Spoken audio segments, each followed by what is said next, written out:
Firstly, thank you very much for attending this Building Better webinar today, where we are going to talk through and explore and hopefully give you some inspiration and understanding around our recently launched Category 2 DPS, which we've done alongside our partners, Procurement for Housing. And in terms of the order of the day, firstly, I'll sort of set the scenes. We got a little couple of poll questions that we'd like you to participate in, please. And then I'm going to pass over to John from PfH, and he's going to talk through the DPS, why we chose that direction of travel and the benefits of that solution. And then we're going to hear from Katie from Platform Housing, who's currently going through the process, and she's going to share her experiences with us today. So in terms of setting the scene, I think we all know that the last few years has been challenging for all of us. A global pandemic kind of feels like it's gone away in many ways, but it does still linger and continues to impact people's lives in such different ways, really. Navigating the challenges of Brexit, unprecedented price increases, the outbreak of war in Ukraine, the increasing reality of climate change, and of course, the cost of living crisis that is drastically upon us at the moment.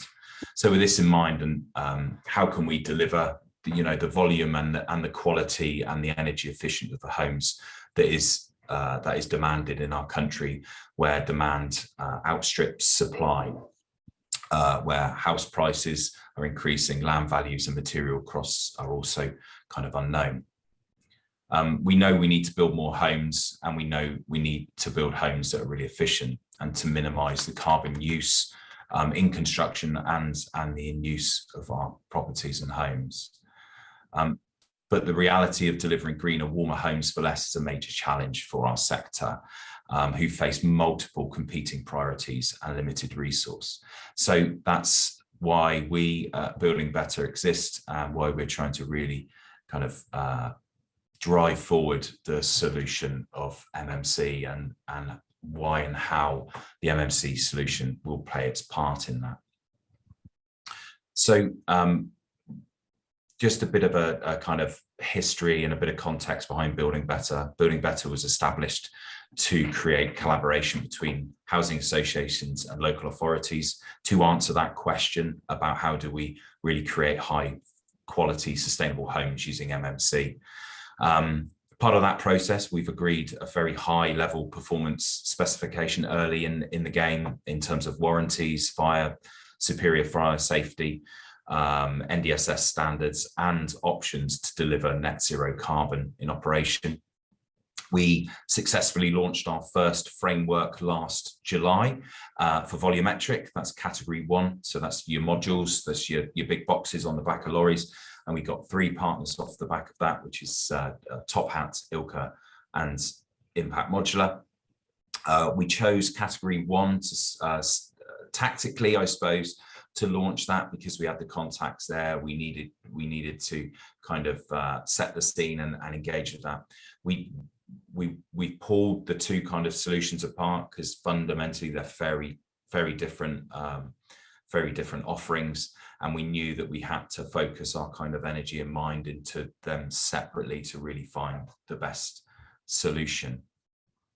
We always knew that we'd have to come to the Category 2 solution, and we knew the benefits of Category 2 is more flexibility in designs that have already been established or drawn up, and actually where there's difficulties accessing site because they're more amenable to the sort of narrow access. So before I do pass over to John, I'd like to firstly just ask a few polling questions. I'm hopeful in the background, Lucinda, please. Here we go. So there's 3 polling questions there. If I could ask you all just to sort of populate them. So I'll read them out. How many MMC built homes, both modular and panelised, will be built in England over the next 5 years? So there's quite a drastic kind of figures there. So it'd be great if you could answer that one. How many homes have come to our MMC category framework since it's launched last July? And then what's the average cost per square metre of a home built to net zero carbon in operation and provided with a turnkey solution from our manufacturers? And I think you'll be pleasantly surprised. So if I could ask you all to sort of populate that, please. And I think we might see the results, if I'm not wrong, popping up. Oh, here we go. So that's fascinating. So what we're going to do with these results, actually, we're going to use some of these. So what I can tell you is that in answer 1, where's my thing? There's we believe there's going to be over 40,000 homes delivered using MMC category 1 or 2. In terms of question 2, we've got about 1,500 homes that have now gone through the Free Building Better for review and analysis. Obviously, a lot of those don't go forward, but there's been a huge amount of interest and appetite to sort of gain the traction on that. And also in terms of the cost per square metre, that's a bit of a red herring, if we're honest, because there's too many nuances to kind of answer that in terms of groundworks, etc. But what we do know from a volumetric solution, if you're doing a base solution from a category 1 solution, you're looking at between that £1,300 per square metre, but that's above ground. That's not including the footings, etc., because they're just too unknown in terms of them costs. So thank you for that. We'll have another question or 2 at the end. So without further ado, it's over to John Bellamy at PfH to talk through our DPS. Hi everybody, I'm just going to try to not fall foul of technology after Jake's done so well to navigate the polls, etc. Share my screen, where my PowerPoint presentation has just disappeared from. Bear with me, guys. I do apologise, it's completely let me go. Jake, could I just ask you to ad lib for one moment? My PowerPoint is updating. I do apologise. I'm going to backtrack and mute for one. Of course, no worries at all, John. I think it's quite interesting. And John will talk through some of the benefits and of the DPS in terms of it being flexible. You can enter. We can find new members that can come on throughout the life of the DPS. So if you've got existing or you're building relationships with category 2 manufacturers, what you can do is as long as they hit our criteria, which I'm sure John will explain in a minute, they can actually access the DPS, and you can use the Building Better solution as your procurement platform. So that removes the challenges that we'll have in terms of governance, etc. In the category 1, slightly different. We've got a direct access call off. So what that means is that we've got known costs above ground and a solution for below ground. The category 1 solutions are a bit more set. They've got their own archetypes, etc. But you don't need to do any mini tender off the back of that. So yeah, this is a little back to front. Sorry, everyone. John had a wonderful introduction to me lined up, I was assured, but we'll have to repay the favour the other way around this time.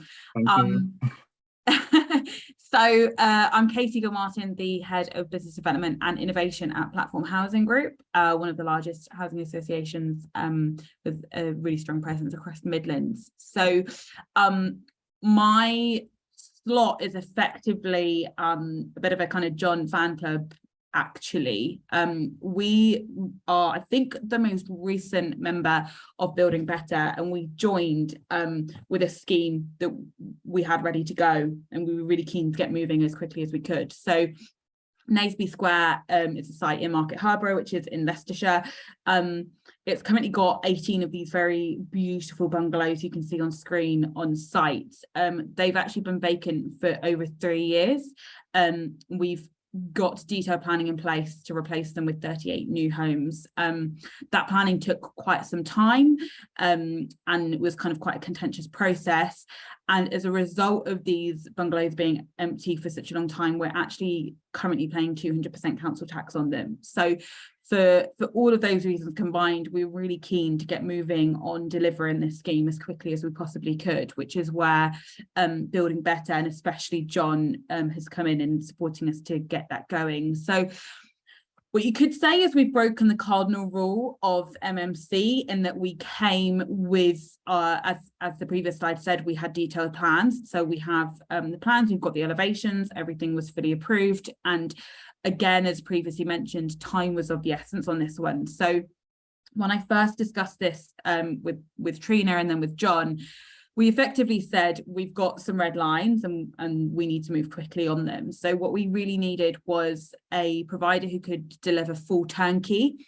We knew that Cat2 was the only option really on this site because we had the detailed plans. So we knew that we could tap into that flexibility with the systems of the manufacturers who are on the DPS. John will probably cover this off, but just as an FYI, the DPS has 2 lots in terms of Cat2. So you've got your full turnkey manufacturers, and then you've got manufacturers who supply the system only. So that kind of narrowed it down again for us. So there are 3 manufacturers who we could go to.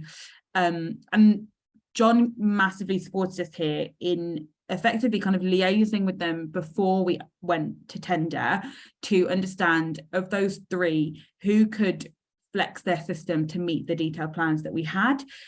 We also managed to get some indicative costs coming through, and we also managed to get an indicative timeline coming through. Those things are really important because this has been such a contentious scheme.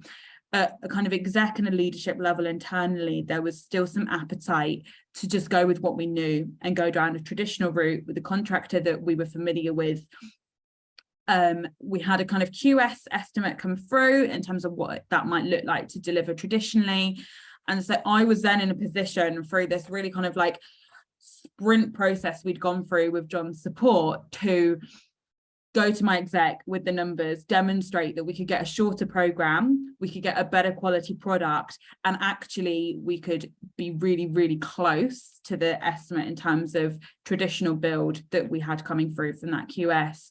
So getting that kind of upfront process done meant that we had the internal buy-in, we had that comfort and that confidence to then go into a kind of formal invitation to tender. So again, this is where John's just been incredibly supportive, really helpful, ensuring we stayed compliant the whole way through, and then getting us ready to open that tender and ensure we had all the documentation. So as many people in other RPs might be familiar with, we've got a standard spec currently, but it isn't yet aligned with Future Home Standard. So we've had to do quite a lot of kind of flex working with the tender to ensure that we ended up getting that quality product we were looking for.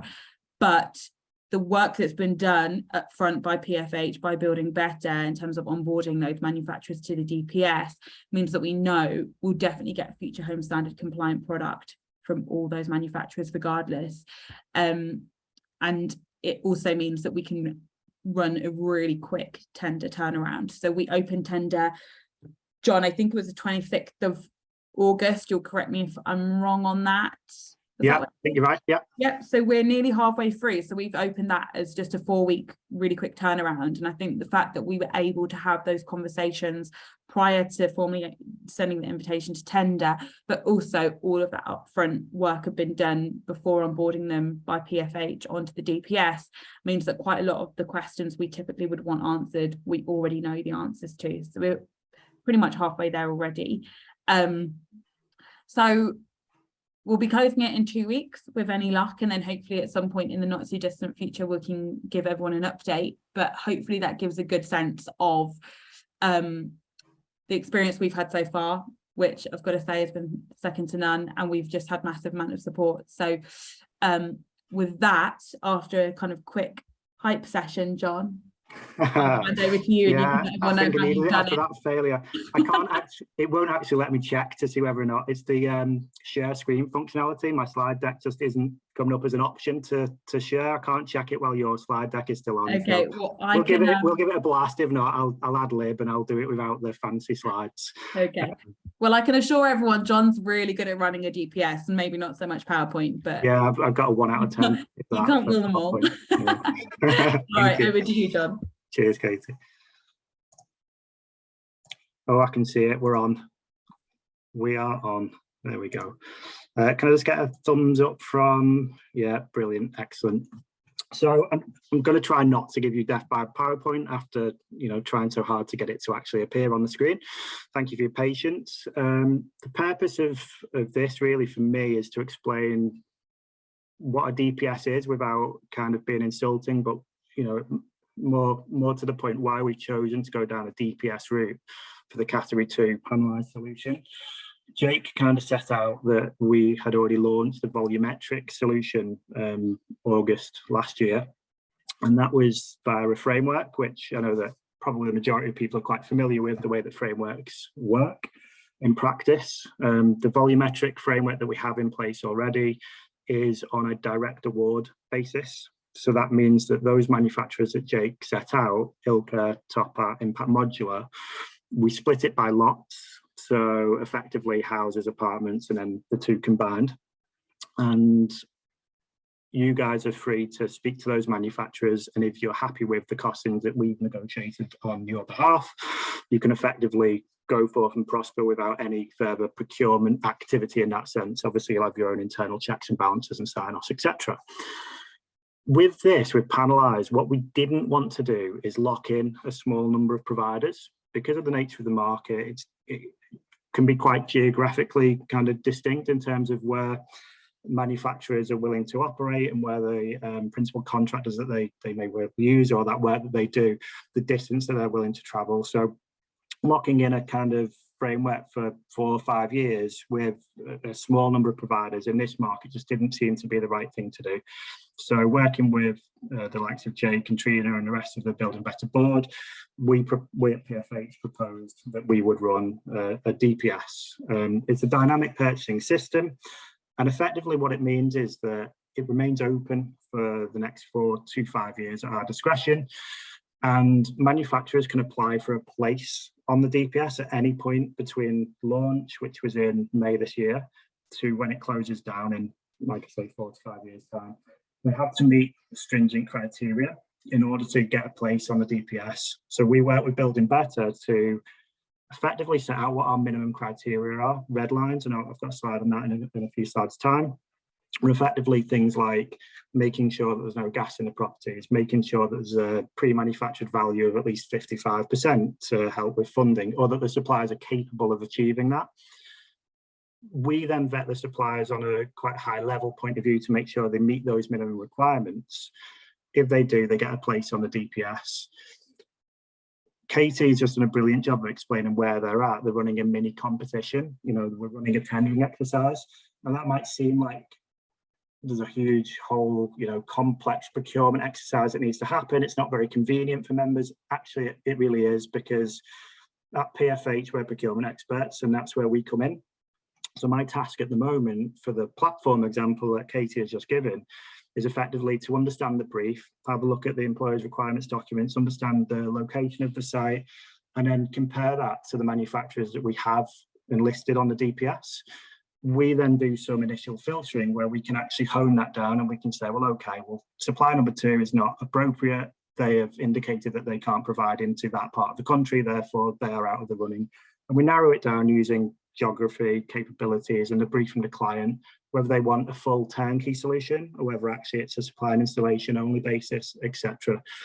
Once we've narrowed that field, we'll then effectively run on your behalf what feels like a full-blown tendering exercise, but we do it entirely to your brief, and a lot of the work has already been done.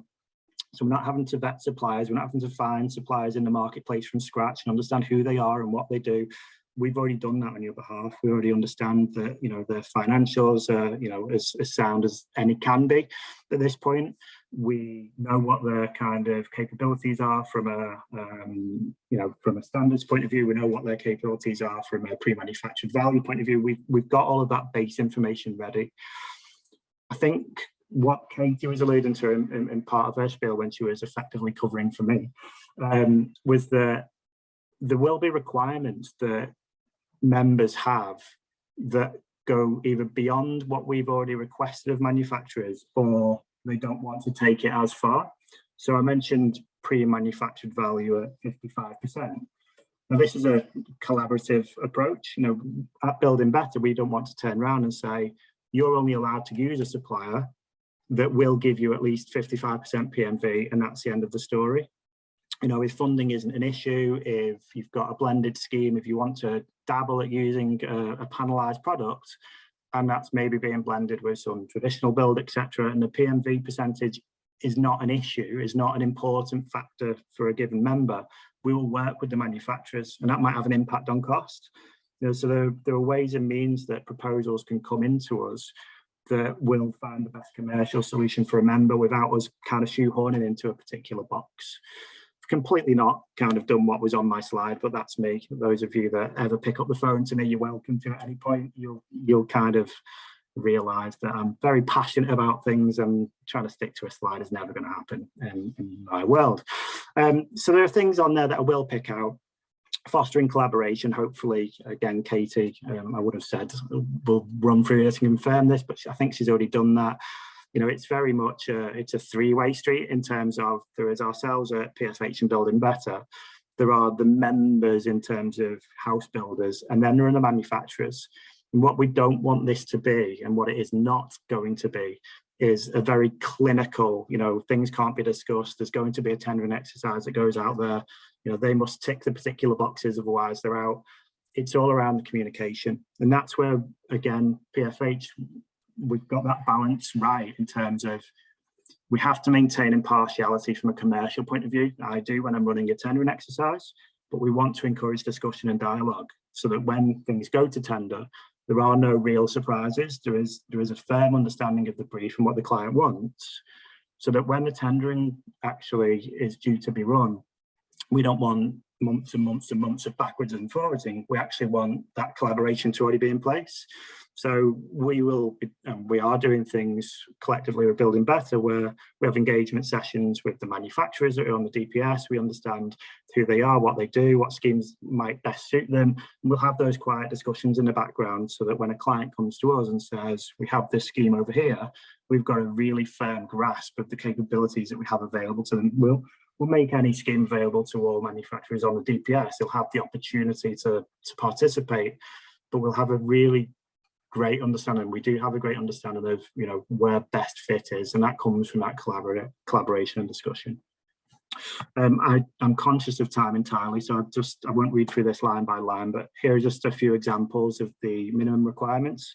So these are what we call red lines, but effectively these are some of the things that were necessary in order for a manufacturer to find a place on the DPS. So you can see it's kind of getting towards this future home standard, you know, whatever that will be in future, not quite there yet, I believe, but things like ISO 9001 would work in there or equivalent, and we'll be quite open to equivalence with that. But part of the value that Building Better and PfH have, if you were to use this DPS, is we will go into that level of detail. We will look to understand what they do have in place. If they don't have ISO 9001 quality management, what do they have in place, and does that check out? You know, making sure that it's not just a tick box exercise, that they have actually got quality assurance processes and all that fun stuff in there. Things like compliance with current and planned UK fire legislation, that might seem as though it's a given, and it is. But what we also do is we go that one step further and say, well, okay, well, you know, you have to be compliant with current UK fire safety, but what are you doing to future-proof, and what level are you at? Tell us about yourself. So the level of information that we have on each of these organisations at the point of uploading them onto the DPS for consideration for use with schemes is a lot more than you might see on the face value. So, you know, if anybody wants a discussion or you want to kind of run through anything, if there's any interest in terms of where individual manufacturers are at, you know, what the levels that they can achieve are, then we've got that information, we can have that discussion. Not going to labour on that too much. Here's a little bit of insight in terms of the manufacturers that we do currently have on board. It's split the DPS into two lots, full turnkey provision, which effectively means full contractual risk held by the manufacturer. So principal contracting, the lot is, you know, the responsibility of the manufacturers. So we have Local Home, Starship and Future Built at the moment. And then lot 2, which is supply and installation, you'll see some crossover there. So Locale and Starship Homes, who are in Lot 1, are also able to provide product on a supply and install basis only. And typically that's where the member would appoint their own principal contractors. And again, that's where that collaboration is really key. We can support identification, we can work with manufacturers to a point, we can plug those gaps where necessary, but ultimately it's all around that communication and making sure that, we can all work together. I won't labour that too much. I can kind of give individual further information if anybody's got any questions at the end. That's absolutely fine. The one thing I would say is we talk about future growth. We have over 20 further manufacturers who are partway through the process of getting onto this DPS. Being brutally honest, as a kind of procurement expert, one of the potential problems or potential issues, frustrations even, with running a DPS is that because it stays live for 4 or 5 years, a manufacturer can apply to get onto it at any stage within that 4 to 5 years. So what will happen is the real world will intervene. They will start an application process. They will maybe kind of answer some of the more basic questions, the quick wins. And then when it comes to some of the questions that we ask them, some of the kind of technical detail that they need some more internal dialogue on, it gets parked. Then people have a holiday, and then we have to chivvy quite a lot to sometimes get those manufacturers to come on, let's get you over the line, let's get you on. So we will see this grow. We'll see this grow a lot. I think now that we've got the holiday period up, I've seen quite a few of these applications start to gather pace again. I won't name drop too much, but we've got some very large, well-known organisations that are partway through the process that are currently engaging that will be making an appearance, and that list will be growing as we go along.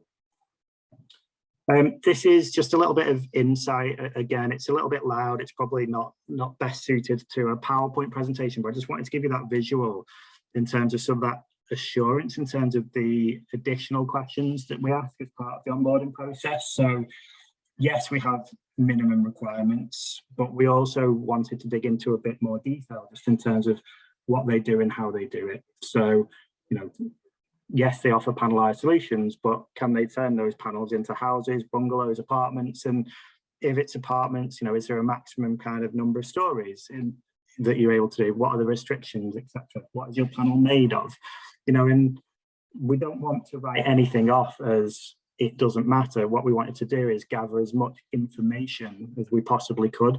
So some of the things that we ask are not pass or fail. It doesn't matter whether or not they say, well, actually, you can see there, is there a minimum viable scheme size? A lot of manufacturers will say absolutely not. If you've got one bungalow to put up, we're interested and we'll support the member base and we'll run through that. Some of them might say no less than 10 units. Some of them may say no less than 50. It doesn't matter to us, but we want that information. We want that up front. And that goes back to that guide in the membership base again. We want to make absolutely sure that we understand things on the members' behalf to save that time. It's all about pace of turnaround.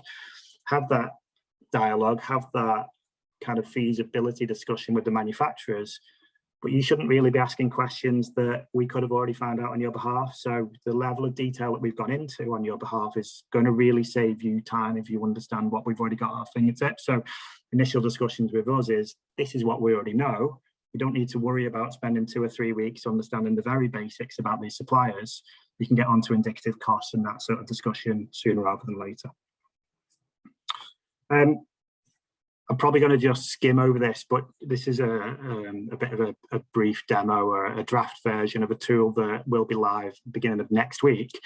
This will be on the PfH and the Building Better website. It's effectively we've been calling it a supplier filtering tool, but we just wanted to put something out there that allowed our members to just have a little bit of a play around with, if I had a scheme that happened to be a panelized solution, it's going to include the volumetric content as well.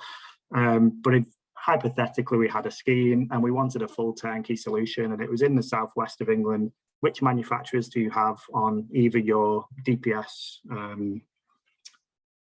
solution or on your volumetric framework? So it will filter down. So, depending on the things on the left-hand side, if you want a full turnkey solution, if you were to click on houses, the list will either kind of grow or decrease dependent on the options you select. When you click onto those, where we've got the supplier names there, it will give you information about their company, some of the answers to those questions I was just setting out, in terms of where they're based, what the company's all about, what the products are made out of, what their minimum values are, etc. A little bit whistle stop, but I have a tendency to hog all of the time. So I will thank you for your time at this point. And I really do mean what I say. Hopefully contact details have already been shared. I think that the meetings to this went out in my name anyway. So if anybody just wants to have an informal chat about anything I've touched on or anything that I've not at any point in future, then please do not hesitate. I was about to hand over to Katie, but I don't need to do that now. So I will hand back over to Jake. Thank you, John, and thank you, Katie. And just for the audience, if there's any questions now that you'd like us to field, there's a couple of that already come through from John Spencer. The slides, yes, absolutely can be shared with you. And one for Katie. Katie, are the homes getting Homes England grant? If so, on 38 or 18, or what's the sort of split on that? Yeah, I answered this in the chat, but for anyone who hasn't seen it and interested, we've actually got right to buy funding in that local authority. So it's a question our kind of programme management team are having at the moment around whether we allocate that, or we'd only be able to draw down Homes England funding for the additionality. So it's just it's a question mark internally still. Probably what I'd say is that we've actually moved the process much quicker than the internal process has moved. So we're in a position to kind of get this side of things moving before the how we're actually going to pay for it. Conversation's been finished. I think it's quite an interesting point just on grant funding. So obviously we're trying to drive the pre-manufactured value, I guess, of the solutions, but Homes England are on their sort of on the MMC kind of grant, they do suggest category 1, category 2, or PMV of 55 and above. So you don't necessarily have to achieve the 55, albeit we believe that driving that percentage up is the right thing to do, is answering the challenges that we're faced with and driving the solution sort of forward.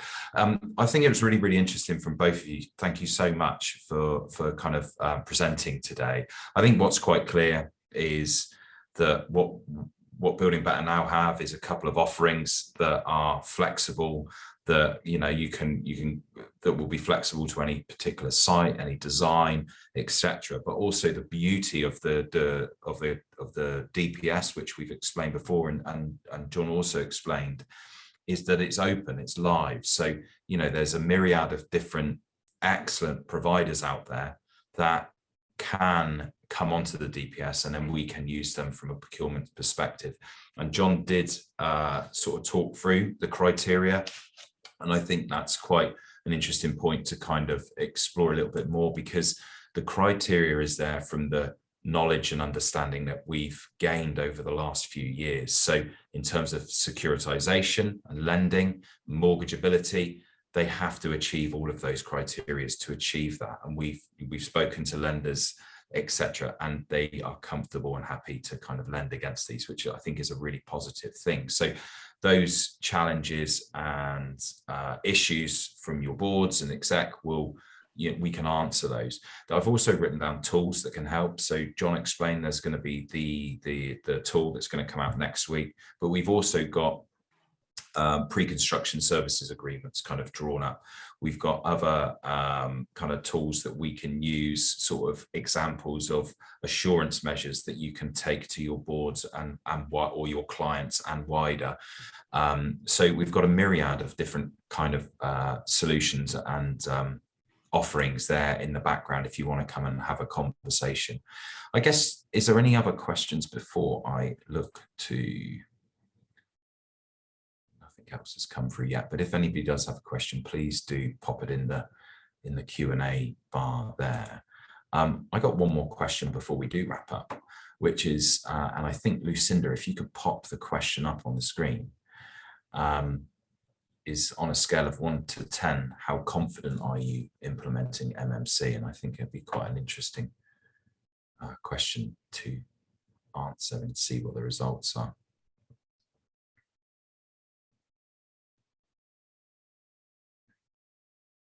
Drum roll. No, still there. Can't see the. Okay, just quite balanced, actually, fairly confident. I think we understand that and we see that a lot, which is the solutions are out there, but actually the confidence is gained the more that we deliver, the more kind of the more homes that land on the ground, and we start to understand it a bit more. But we're going to take that away and use that. So thank you very much for answering that. So I guess before we wrap up, I just want to say a really big thank you to both Katie and John for your time and presentations today. Found it really useful myself. And just to sort of run back through and see how we've landed on that and how your experience is of the process, Katie, I think is quite powerful.